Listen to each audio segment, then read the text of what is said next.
If you're watching this, I'm just gonna go on a limb here and say that you're probably in a panic right now because you probably just got done welding your project and just laying those slick beads down and you're like, yes, this is gonna be sick. And then you step back from the project and you're like, oh, that doesn't really look right. And just feel absolutely defeated because you put all that time into it and now it's all pulled and warped like crazy. I've been there, done it, and it sucks.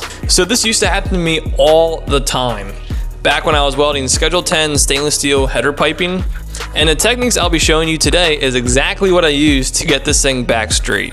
So in today's video, we're gonna go over some key concepts about metal and how it works, and then go into some techniques on how to use some heat and welding techniques to pull your project back to square. And notice I said that you have to learn things about metal and how it works, and then the techniques on how to actually do it. Because once you understand that, you can actually use these techniques to their fullest potential and give you the best shot at getting your project back to straight or square. So with that being said, let's go into these top 3 things that you should know about metal and how it is affected by heat. So in general, when metal is heated, number 1 is that it expands and then shrinks when it cools.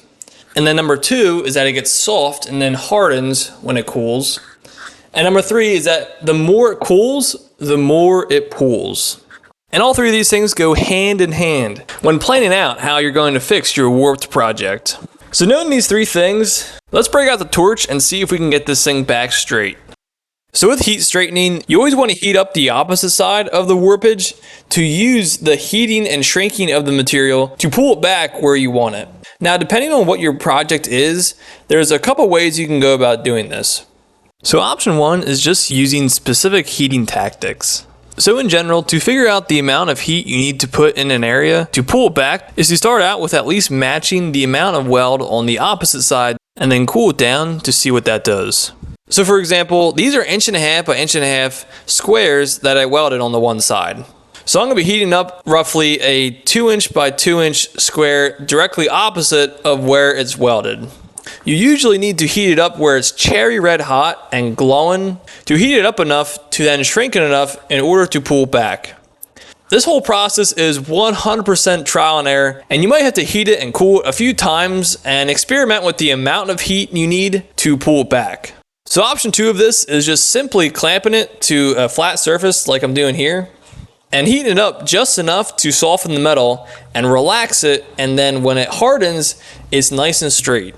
With this method, there's a fine line between heating up too much to where it overpulls it and not heating it up enough where it just springs back to where it was. So this definitely takes some practice. So another way you can pull your parts back is simply just adding more weld in a strategic way. This works best with TIG welding, and an example of this is back in one of my older videos. I was making this truck bed flagpole.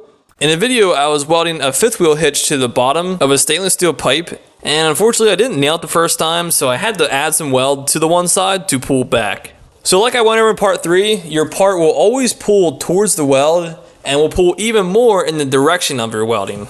So as you can see here in the video, I'm starting on the sides and then ending the weld on top where I want to pull it. This is a very popular method in the pipe welding world for controlling distortion, and I've used this method a lot.